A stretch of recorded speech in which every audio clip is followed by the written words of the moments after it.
Good morning, everybody. Welcome to the Stock Market Morning Prep video for Wednesday, May the 7th. Got a little bit of that sell-off that we're looking for. Now, it's only one day. One day does not make a trend. We'll show that to you in the charts. But we had the dollar really take it on the chin today, really sold off pretty hard. We have two bearish patterns in the dollar. I'm going to show that to you as well. We also were up a little bit in the bonds and the Japanese yen.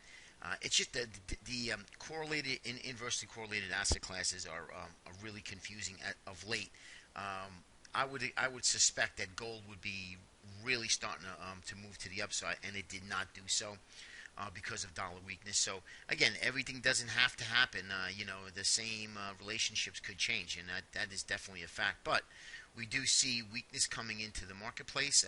All of the analysis is pointing to lower prices. I mentioned that last week, and even on Friday when we had the non-farm payroll numbers, and then even yesterday.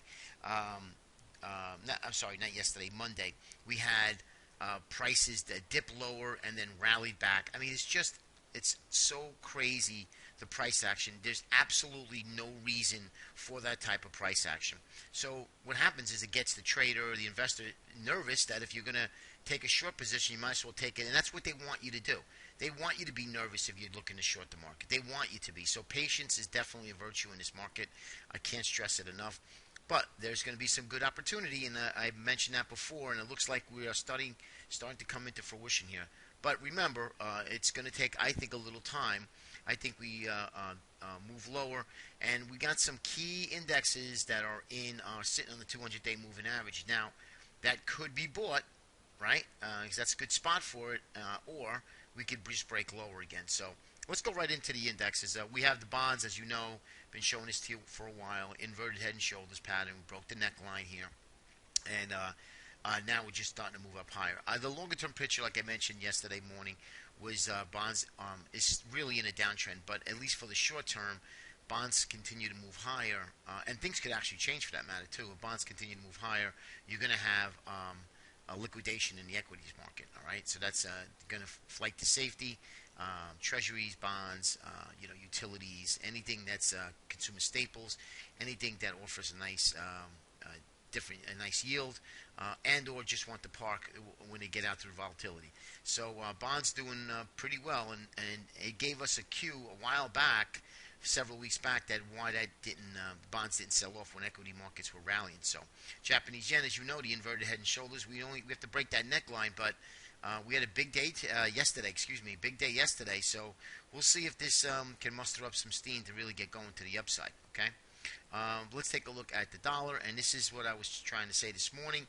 Dollar index here, big descending triangle, head and shoulders pattern, and now we're testing the last ditch effort of support.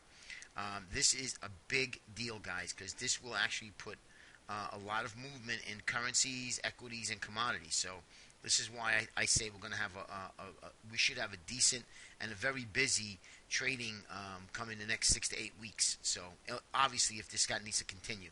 So interesting developments today, to say the least. All right, ES. Well, we had 3 days of this up and down on Friday, and then we sold off on Monday, and then we had this yesterday. So not looking too good. We're still stuck at that 1272 extension. Now remember, anything can happen. We can actually pop up tomorrow, but I think that the spot's going to be, that sweet spot's going to be that 68.70 again. If we can get back up into there and pop up in that area, I would be more inclined to take a little bit of a short position.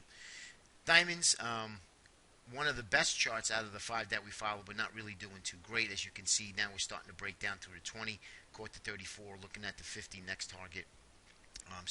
But it's a laggard. It really is a laggard. Now, the transports did okay. We did have the weakness in the transports, but really holding up well.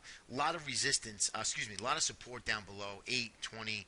You have a trend line support here, as well as a 34 to 50, and then this uptrend line support. So there's a lot of support that needs to really get broken before we start breaking down here. So that's the only factor that may be a game changer, why we might not go down just right away. But if you look at the IWMs, lower lows, lower highs, we're at the 200. And if that breaks, guys, this is a good gauge of risk in the market. If that breaks, I think you're going to see lower prices in equities as well, because this is something that's it's a big deal.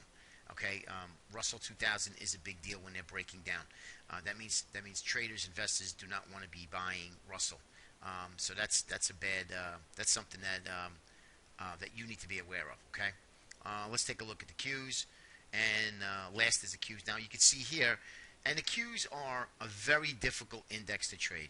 You know, you have Apple that's heavily weighted, a couple of the other heavy-driven tech sector, but you have a couple of the Amazons and the Teslas, and you know, it's a very difficult trade. But if you see, we broke down twice, we rallied 4 days, broke down twice, rallied 4 days, broke down twice, rallied 2 days, broke down, rallied 7, and then rallied 4.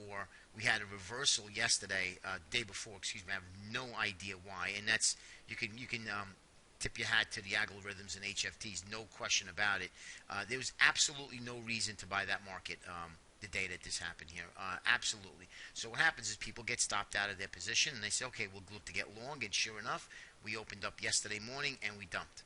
So very difficult market if you can't get a good read. And when I don't have a real good read, I'm looking to take a step back a little bit and just try to trade the best setups that's going on. There's a lot of good opportunity that's coming.